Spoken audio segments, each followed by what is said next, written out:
Hello बच्चों, welcome to this video. ये video में हम लोग स्टार्ट करेंगे डुअल नेचर एंड रेडिएशन का एमएसटीसीटी का PYQ solving for 2021 exam. Okay, जो भी 2021 में क्वेश्चंस आए थे उसके हम लोग एमएसटीसीटी के पीवाईक्यू सॉल्व करेंगे for chapter dual nature and radiation. Before starting मैं आपको ये बताना चाहूँगा कि अनअकैडमी पे मेरी daily free special live classes हो रही है मॉर्निंग में 9 AM and evening 7:45 AM।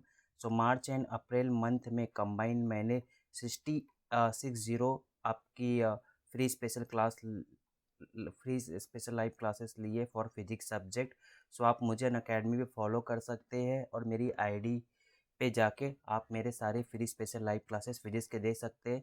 Completely मैंने 11th and 12th syllabus cover किया है विथ एक्स्ट्रा एमसीक्यू सॉल्विंग और पीवाईक्यू सॉल्विंग। आप मुझे अनअकैडमी का आपका इसके लिए ऐप डाउनलोड करना पड़ेगा, जिसका लिंक मैंने अनअकैडमी का लर्नर ऐप जिसका लिंक मैंने डिस्क्रिप्शन में दिया है। इसके अलावा अनअकैडमी ने लक्ष्य बेंच लॉन्च किए फॉर आपका एमएसटीसीटी के लिए, जिसमें आप अपने ग्रुप के अकॉर्डिंग आपके सब्सक्रिप्शन ले सकते हैं, पीसीएम या पीसीबी। इसके फीचर्स क्या है? मेन फीचर है आपको यहाँ पे फुल लेंथ टेस्ट मिलेगा। इसके अलावा structured courses quick syllabus revision होगा बाय ऑल दिस प्रोफेसर्स और अनलिमिटेड रिकॉर्डेड कंटेंट मिलेगा जो आप देख सकते हैं chapter wise and subject wise जाके।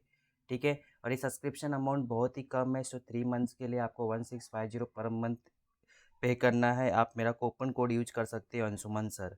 ओके, तो ऑलरेडी ये डिस्काउंटेड प्राइस है, मैंने यहाँ पे कूपन कोड ऑलरेडी यूज़ किया है। सब्सक्रिप्शन लिंक डिस्क्रिप्शन में दी गई है, आप उसे क्लिक करके सब्सक्रिप्शन ले सकते हो। प्लस मुझे फॉलो करने की लिंक भी दी गई है अनअकैडमी पे, आप मुझे फॉलो करके मेरे daily free special live classes जो फिजिक्स के लिए हो रहे हैं वो आप अटेंड कर सकते हैं। मैं फिजिक्स के लिए तो मैं completely free special live class दे रहा हूँ, बट बाकी other subjects like chemistry maths के लिए आपको चाहिए तो आप सब्सक्रिप्शन ले सकते हैं। बिकॉज सब्सक्रिप्शन का मोस्ट बेनिफिट है आपको फुल लेंथ टेस्ट चाहिए, प्लस एक इनके पास प्रैक्टिस सेक्शन करके रहता है जहाँ पे आप extra questions chapter wise practice कर सकते हो with timer. Let's start today session. यहाँ पे मैंने ऑलरेडी कुछ फॉर्मूले वगैरह आपको दे के रखे हैं, आप देख सकते हैं फॉर्मूले।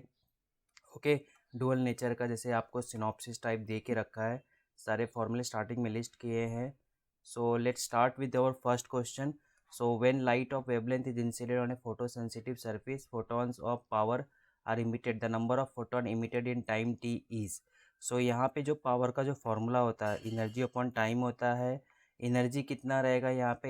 Energy of single photon is H nu, but आपके N number of photons emit करे इसलिए एन से मल्टीप्लाई किया।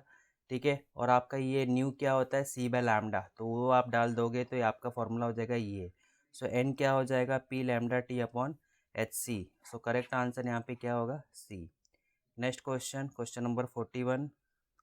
इस क्वेश्चन में क्या दिया है? When a photo sensitive surface is irradiated by light of wavelength lambda 1, kinetic energy of photo electrons are E1 and E2, the work function E. आपको इन जनरल इक्वेशन पता रहेगा, जो काइनेटिक एनर्जी होती है वो क्या होता है आपका? H C incident energy minus आपका ये फाई। आपको यहाँ पे वर्क फंक्शन निकालने बोला है। काइनेटिक एनर्जी आपको E1 दिया गया है, नेक्स्ट टाइम क्या दिया? Lambda 1 minus phi. Second time आपको क्या दिया? H C lambda 2 minus phi. ये दोनों इक्वेशंस को क्या करना है? आपको सॉल्व करना है। ठीक है, करंट की एनर्जी E1 E2 दिया है। अभी ये दोनों को यदि आप सॉल्व करने जाओगे, कैसे करेंगे आप इसको सॉल्व? यहाँ पे आपको work function of the photosensitive surface निकालना है। Let's add these two equations first. पहले ये दोनों इक्वेशंस को हम लोग क्या कर लेते हैं? ऐड कर लेते हैं। आप ऐड करने जाओगे, E1 प्लस E2, ओके, आपका H C by lambda 1 H C by lambda 2, okay, plus H C by lambda 2। Okay, यहाँ पे आपको माइनस फाइव क्या हो जाएगा आपका? 2 फाइव, राइट। ओके, यहाँ पे ओके। बेसिकली आप लोग यहाँ से कर सकते हैं। आपको ने यहाँ पे E1 लैम्डा 1 यदि हम क्रॉस मल्टीप्लिकेशन करते हैं, इसको आप रहने दीजिए, क्रॉस मल्टीप्लिकेशन करते हो H C minus five lambda 1, यहाँ से सेकंड से क्या हो जाएगा? E2 lambda 2 equal to H C minus आपका फाइव लैम्डा 2। ठीक है, यहाँ दोनों इक्वेशन से आपका एच सी क्या हो गया? H C equal to E1 lambda 1 plus five lambda 1, और इधर से एच सी क्या हो गया? E2 lambda 2 plus five lambda 2। So equation 1 and equation 2 का लेफ्ट हैंड साइड सेम है, तो आप राइट हैंड साइड को इक्वेट कर सकते हैं। So E1 lambda 1 plus phi lambda 1, E2 lambda 2 plus phi lambda 2। So आपको क्या निकालना है, यहाँ पे फाई निकालना है। तो फाई क्या हो जाएगा आपका E1 lambda 1 minus E2 lambda 2। आप इसको कॉमन ले लोगे, यहाँ पे भी क्या बचेगा, लैम्डा 2 माइनस लैम्डा 1। सो आपका यहाँ पे करेक्ट आंसर क्या होगा, correct answer will be A. Next question, what is the additional energy that should be applied to moving electron to reduce its de Broglie wavelength from 1 nanometre to 0.5 nanometre. Okay, so आपको lambda 1 दिया है 1 nanometre, lambda 2 दिया आपको 0.5 nanometre. So basically wavelength क्या हो गया, lambda 2 equal to lambda 1/2 है। आपका लैम्डा क्या होता है, H/P। So lambda is inversely proportional to P है, तो इस हिसाब से आपका मोमेंटम क्या हो जाएगा, P2 इक्वल टू 2P1। ठीक है, और जो काइनेटिक एनर्जी होती है, काइनेटिक एनर्जी क्या होती है, P²/2m। मीन्स आपका E2/E1 जो काइनेटिक एनर्जी है क्या हो जाएगा, P2/P1 का स्क्वायर। आपका ये क्या हो जाएगा, 2 का स्क्वायर 4। सो E2 क्या हो गया आपका 4E1। सो आपको डिफरेंस कितना एनर्जी लगेगा ऐसा पूछा ना, तो आपको डिफरेंस निकाल लो। सॉरी, E2 माइनस E1, ये क्या हो जाएगा आपका 4E1 माइनस E1 कितना हो गया 3E1। तो करेक्ट आंसर आपका यहाँ पे क्या होगा, D, 3 times of its initial energy. Next question, the potential energy of moving particle varies X axis as shown in figure. So potential energy आपका वेरी कर रहा है, आप देख सकते हैं यहाँ पे कैसे। द डी ब्रोगली वेवलेंथ और पार्टिकल ऑफ रीजन्स और the particle in the region 0। Okay, इस रीजन में आपको डी ब्रोगली का वेवलेंथ बताना है, मतलब इस रीजन में क्या है और इस रीजन में, इस रीजन में डी ब्रोगली वेवलेंथ लैम्डा 1 है, इस रीजन में डी ब्रोगली वेवलेंथ आपका लैम्डा 2 है। तो total energy of particle is any, then the ratio of lambda 1 by lambda 2 पूछा हुआ है। ठीक है, सो आपको पोटेंशियल एनर्जी क्या लिख के दिया है, पोटेंशियल एनर्जी इज मैक्सिमम, आपका इस रीजन में पोटेंशियल एनर्जी क्या है, ई है। ठीक है, सो और टोटल एनर्जी आपका क्या दिया गया, एन ई। तो आपका काइनेटिक एनर्जी बेसिकली क्या हो गया, total energy minus potential energy, N E minus E, basically क्या हो गया, n-1 ई। मैं पहला केस देख रहा हूँ, ये 0 to 1 वाला केस, ये 0 to x<1 वाला केस। ठीक है, इस केस में मैं लिख रहा हूँ। सो इस केस में आपका जो काइनेटिक एनर्जी है, ओके, और मोमेंटम यहाँ पे क्या हो जाएगा, P1 इक्वल टू 2mk होता है। आपको वेवलेंथ के बीच में रिलेशन बोलना है। सो आपका काइनेटिक एनर्जी यहाँ पे क्या ये है, तो आपका यहाँ पे मोमेंटम क्या हो गया, 2mn-1e। सो लैम्डा 1 का फॉर्मूला क्या हो गया, H1P1 H/2mn-1e। ये आपका फर्स्ट केस था। सेकेंड केस में क्या बोल रहा है, x>1। पोटेंशियल एनर्जी आपको ग्राफ से क्या दिख रही है, यहाँ पे पोटेंशियल एनर्जी केस में थी ई थी, यहाँ पे पोटेंशियल एनर्जी क्या है, 0 है। ओके, सो आपका total energy is equal to kinetic energy, basically kinetic energy आपकी क्या हो जाएगी, that is equal to N E. तो आप ये सेम फॉर्मूला यूज़ करोगे। सो आपका लैम्डा 2 क्या मिलेगा, H/P2 लैम्डा, यहाँ पे आपका ये क्या हो जाएगा, सी, यहाँ पे आपका काइनेटिक एनर्जी क्या है, एन ई। सो 2m इंटू, यहाँ पे आपका काइनेटिक एनर्जी के की जगह पे, काइनेटिक एनर्जी की जगह पे क्या आएगा, एन ई आएगा। सो आपको यदि ये दोनों रेशियो लिया, ये आपका इक्वेशन 1 एंड 2, आपने 1/2 रेशियो लिया। सो लैम्डा 1 बाय लैम्डा 2 क्या आ जाएगा आपका, यहाँ पे लैम्डा 1 के लिए आप लिखोगे 2mn-1e, इसके लिए आप क्या लिखोगे, 2mn-e। 2m term cancel, e cancel, तो आपका आंसर क्या है, n/n-1। करेक्ट आंसर यहाँ पे क्या होगा आपका, C. Next question, so photoelectrons emitted when photons of energy, these are incident, okay, of radius metallic sphere work function भी आपको दिया, the number of photoelectrons emitted before the emission is stop। ठीक है, तो ये क्वेश्चन भी अच्छा दिया है। पहले आपको क्या दिया है, यहाँ पे जो इंसिडेंट फोटोन का एनर्जी है 4.2 इलेक्ट्रॉन वोल्ट, वर्क फंक्शन आपको कितना दिया, 2.4 इलेक्ट्रॉन वोल्ट। तो काइनेटिक एनर्जी मैक्स क्या हो गया आपका, H new minus work function क्या हो गया, 4.2 माइनस 2.4 कितना आ गया, 1.8 इलेक्ट्रॉन वोल्ट। ठीक है, तो electron will not able to escape from the surface when its potential becomes 1.8 volt. ठीक है, सो यहाँ पे आपको इतना पोटेंशियल होने पे v क्या होता है, 1/4 pi epsilon Q by R. आपको पोटेंशियल कितना दिया है, इतना 1.8 इलेक्ट, मतलब आपको स्टॉपिंग पोटेंशियल पूछ रहा है, तो स्टॉपिंग पोटेंशियल और काइनेटिक एनर्जी क्या होता है, बेसिकली सेम होता है, ठीक है। सो आपका ये 1.8 बोल्ट होने पे ये ई और ये 1.8 इलेक्ट्रॉन बोल्ट दिया है, तो ये ई कैंसिल, तो वी एस आपका कितना हो गया 1.8 वोल्ट। और आपको पोटेंशियल का फॉर्मूला क्या होता है, V equal to 1/4 pi epsilon, 1/4 pi epsilon 9 × 10⁹। ये क्यू को आप लिख सकते हैं, यानी वो बाद में लिखना आप। आर आपको दिया 0.1, क्योंकि मेटालिक स्पेयर ऑफ रेडियस इतना दिया है, 10⁻⁻1 हो जाएगा ना, मीटर में कन्वर्ट करेंगे। सो क्यू क्या हो गया 2 × 10⁻8 कूलम। क्यू क्या होता है आपका, यानी, ठीक है। सो आप यहाँ पे एन निकालने जाओगे ई बाय, सॉरी 2 × 10⁻8 बाई ई, 2 × 10⁻8, ई का वैल्यू क्या होता है आपका, व्हाट इज़ ई 1.6 10⁻, आपका E means charge on electron पे चार्ज कितना होता है, ठीक है, 1.6 × 10⁻19 कूलम, ठीक है, आपको दिया हुआ है। सो इसको आप सॉल्व करोगे तो कितना आएगा, आपको आएगा answer 1.25 10⁸ correct answer will be B, ठीक है। आई होप आपको ये प्रॉब्लम समझा रहेगा। यहाँ से कट किया मैंने 9, ओके। सो ये सॉल्व प्रॉपर किया है मैंने। ये 2 से 1/8 करोगे, राइट आएगा 1/8 मीन्स 1.125, बाद में उसको आप इसको एडजस्ट करना पड़ेगा। 6 light of frequency 2 times the threshold frequency is incident on photo sensitive surface. If the frequency is made 1/3 the intensity is double the photo electric current will be, ठीक है। इनिशियल फ्रीक्वेंसी आपका क्या था 2V0 था, ठीक है। फिर final frequency क्या किया उसने 2V0/3 थी, बट आपका light of frequency 2 times the threshold frequency, आपका nu naught is a threshold frequency. If the incident frequency is made 1/3। अभी ये देखो, ये जो फ्रीक्वेंसी था ये न्यू था, ये ग्रेटर देन आपका न्यू नॉट था, तो यहाँ पे फोटो इमिशन होगा, बट यहाँ पे न्यू डैश क्या हो गया, लेस देन V0 हो गया, तो फोटो इमिशन क्या हो जाएगा, स्टॉप हो जाएगा, मतलब फोटोन्स नहीं, आपके जो इलेक्ट्रॉन्स है, photo electrons will not emitted, okay, means no photo electric effect possible. तो उस टाइम में फोटो इलेक्ट्रिक करंट क्या हो जाएगा, 0, ठीक है। Next question.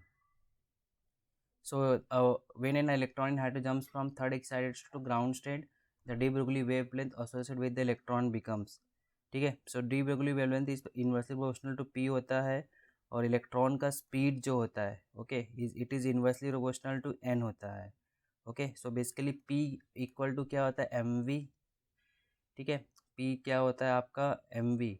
सो इस फॉर्मूले से आपको क्या p क्या आपका वेलोसिटी ऐसे है, तो b is proportional to v है, तो आपका momentum is also inversely proportional to 1/n। तो λ1/λ2 क्या हो जाएगा आपका यहाँ पे, λ1 मतलब p इन्वर्सली हो गया, मतलब λ इज प्रोपोर्शनल टू n हो गया, n1/m2। तो आपका कहाँ से जंप मारा है, थर्ड एक्साइटेड स्टेट। कभी भी आपको एक्साइटेड स्टेट दिया रहा है मीन्स ऑर्बिट नंबर के लिए +1 करना, मतलब ये फोर्थ ऑर्बिट से ग्राउंड स्टेट, मतलब 0 + 1 फर्स्ट ऑर्बिट, फोर्थ से फर्स्ट ऑर्बिट में जा रहा है। सो आपका ये फर्स्ट ऑर्बिट के लिए 1, और ये आपका n इक्वल टू n2 क्या है आपका 4 है, और ये आपका n1 है, ओके। सो आई होप आपको समझा रहेगा, λ4, ओके। ये आप मेरे ये n2 आपको 4 डाला और n1 आपका क्या है 1 है, सो करेक्ट आंसर क्या हो गया λ1 इक्वल टू λ4/4। सो आपको de Broglie associate with the electron becomes 1/4, correct answer will be B. Next question 49, on a photosensitive surface if the intensity of incident radius is increased the stopping potential will, okay. So stopping potential कब change होता है, जब आपका kinetic energy क्या हो, okay, या आपका frequency जब इंक्रीज होता है, ठीक है। Stopping potential is proportional to incident energy, incident frequency. So intensity का रिलेशन इसके साथ कुछ नहीं होता, इंटेंसिटी का रिलेशन करंट के साथ होता है, तो करंट यहाँ पे करेक्ट आंसर क्या होगा डी। क्वेश्चन नंबर 34, इस क्वेश्चन में क्या लिखा है कि a photo emission takes place from frequency V1 V2, दोनों के लिए मैक्सिमम काइनेटिक एनर्जी का रेशो दिया है। सो काइनेटिक एनर्जी क्या होता है h/वर्क फंक्शन। से इस फॉर्मूले को आप यूज करेंगे तो काइनेटिक एनर्जी 1 h/-h/1, और ये आपका क्या हो गया h/0 काइनेटिक एनर्जी 2, ये क्या हो गया आपका H new 2 minus H new not. ठीक है, ये इक्वेशन 1 एंड 2, ये दोनों को क्या कर दो, डिवाइड कर दो। Kinetic energy 1 by kinetic energy 2, आपका ये 1 बाय के दिया गया है। ओके, ये दोनों को आप एच एच कॉमन ले लो, न्यू 1 माइनस न्यू नॉट, ये न्यू 2 माइनस न्यू नॉट। ठीक है, ये दोनों को आपने सॉल्व किया तो आपको क्या मिलेगा, यहाँ पे क्रॉस मल्टीप्लिकेशन करो, के न्यू 1 माइनस के न्यू नॉट। ठीक है, सो ये दोनों फॉर्मूले में से आपने आपका के कॉमन लेना है। सो ये जो आपका डेटा दिया है इसमें से इसको आप इधर लाओ, के वी वन, ये nu naught minus K V naught, आपने वी नॉट कॉमन ले लिया 1 minus K. So nu naught equal to क्या हो गया, न्यू 2 माइनस के न्यू 1, आपका 1 माइनस के। सो के के न्यू न्यू 1, ये आपका न्यू 2 अपॉन के माइनस 1। करेक्ट आंसर यहाँ पे क्या होगा आपका, D. Next question, a proton and alpha particle are accelerated through the same potential difference, the ratio of de Broglie wavelength of proton to alpha particle will be। ठीक है, सो आपका D Broglie wavelength क्या होता है, h upon 2m Q B. So lambda 1 proton के लिए and alpha के लिए आपका क्या हो जाएगा, m2 q2 m1 q1। Lambda 1 आपका क्या है, प्रोटॉन है, प्रोटॉन के लिए आपका, और अल्फ़ा पार्टिकल के लिए आपका मास पता रहता है, डबल रहता है प्रोटॉन के मास का, क्योंकि आपका हीलियम रहता है, राइट। ये आपका जो मास रहता है वो आपका सॉरी मास इज़ 4 टाइम्स, मास आपका 4 टाइम्स रहता है, और आपका जो चार्ज रहता है वो 2 टाइम्स रहता है। Atomic number gives the charge ना, A2Q। तो ये आपका Q1, एक कट करो कितना आएगा, √8, √8 मतलब 2√2। Correct answer will be B. Next question, question number 8, so when light of wavelength falls on emitter of photo, the maximum speed of is v, incident wavelength is changed to 2 lambda by 3, maximum speed will be, ऐसा पूछा है। See kinetic energy का formula क्या है, आपको wavelength दिया, right, H C by lambda minus work function, ये formula है। सो आप ऐसा 1 के लिए लिखो, H C by lambda 1। Okay, फिर बाद में क्या बोल रहा है कि ये 2 लैम्डा बाई 3 हो गया। सो यहाँ पे आपका दूसरा केस क्या है, kinetic energy 2 equal to H C lambda 2 by minus work function. ठीक है, इसको भी यहाँ पे आपको ये जो लैम्डा 2 है ये बेसिकली क्या है, 2 बाय लैम्डा बाई 3 हो गया ना, तो इधर आंसर आपका क्या हो जाएगा, 3/2 एच सी बाय लैम्डा 1, क्योंकि आपको लैम्डा 2 दिया क्या है, 2 लैम्डा बाई 3, 2 लैम्डा 1/3 पुट किया इधर। ठीक है, सो ये आपका काइनेटिक एनर्जी 2 आ गया। ओके, ये आपका क्या इक्वेशन 2 है।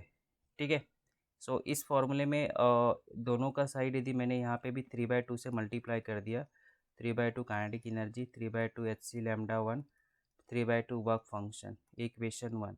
सो इसमें आप देख रहे हो ये दोनों टर्म सेम है, तो मतलब मैंने उस वजह से ये दोनों को इक्वेट करने का ट्राई किया। आप देख रहे हैं यहाँ पे आपका 3/2 वर्क फंक्शन है, इक्वेशन 1 फ्रॉम 1 एंड 2 आप ऐसा बोल सकते हो, kinetic energy 2 is equal to 3/2 times of kinetic energy 1। ठीक है, यदि हम इनको सॉल्व करेंगे ये दोनों इक्वेशंस को, तो आपका kinetic energy 2 equal to 3/2 times of kinetic energy 1। ठीक है, सो यहाँ पे आपका v2² इक्वल टू 3v2/v1। ठीक है, ये काइनेटिक एनर्जी 2 था। ओके, सो आपका b2² इक्वल टू 3v1, मतलब आपको यहाँ पे एग्जैक्टली इक्वल नहीं है, आपको यहाँ पे ये मैं बता रहा हूँ कि ये आपका काइनेटिक एनर्जी 2 जो है आपका ग्रेटर देन 2 ही रहेगा, यदि हमने ये दोनों इक्वेशन कंपेयर किया तो, क्योंकि आप देख रहे हो इसमें -3/2 से मैं कर रहा हूँ। Okay, so b2² is greater than 3v1, क्योंकि काइनेटिक एनर्जी है ना, हाफ mv² होता है। सो करेक्ट आंसर यहाँ पे यदि हम करने जाएंगे v2 equal to 1.5 of half b1। ठीक है, सो आपका ये यहाँ पे करेक्ट आंसर क्या होगा, v, आपका जस्ट अ सेकेंड, v2/v1, यहाँ पे आपका जो आंसर है v2 will be greater than A नहीं होगा, मेरा mistake. V2 will be greater than initial. Correct answer आपका सी होगा। ठीक है, next question 48। So kinetic energy of proton is equal to E है, lambda 1 be the wavelength. Okay, is wavelength of proton, lambda 2 is the wavelength of proton, then lambda 1 by lambda 2 proportional to E raise to N, then the value आप पूछा है। सो kinetic energy क्या होता है, P square by 2m in terms of momentum. P क्या हो जाता है 2me। आपका लैम्डा क्या होता है h अपॉन पी, h क्या होता है 2me। So for a photon, इसको यदि आप करना चाहोगे यहाँ पे, फॉर ए फोटोन, फोटोन के केस में क्या होता है, E equal to H C by lambda 2। Lambda 2 क्या हो जाता है एच सी बाई ई। ये हमने ये जो पार्टिकल प्रोटॉन के लिए निकाला, ठीक है। ये जो हमारा केस था ये हमने प्रोटॉन के लिए निकाला, ये जो इतना किया ना ये प्रोटॉन के लिए। कि प्रोटॉन का एनर्जी तो V होगा ना। सो ये लैम्डा 1 था, हमको क्या करना है, और ये लैम्डा 1 और ये लैम्डा 2 जो हमने निकाला, ये h/2 में इसका रेशो लेना है। तो लैम्डा बाई 1 लैम्डा 2 क्या हो जाएगा h अपॉन 2me इंटू यहाँ पे क्या हो जाएगा E by H C. H cancel, यहाँ पे correct answer 1/c/E/2m। So lambda 1 by lambda 2 is proportional to E raise to half. So आपको यहाँ पे दिया ही है, तो यहाँ पे n का वैल्यू क्या हो जाएगा, n का value will be half. Correct answer is A. So इस तरह हम लोगों ने अप्रॉक्स 12 क्वेश्चन सॉल्व किए। सो रिमेनिंग क्वेश्चन हम लोग नेक्स्ट पार्ट में करेंगे। सो बिफोर एंड आपको मैं बताना चाहूँगा, please follow me in academy for free special live class of physics. So March and April month में टोटल 60 स्पेशल क्लासेस ली है, उनको आप फ्री रिकॉर्डिंग देख सकते हैं। सबकी लिंक चैप्टर वाइज मैंने डिस्क्रिप्शन में दे के रखी है, आप उसे क्लिक करके देख सकते हैं। उसके लिए अनअकैडमी का आपको लर्नर ऐप डाउनलोड करना पड़ेगा, जिसका लिंक मैंने डिस्क्रिप्शन में भी दे के रखा है। Okay, so thank you for this part।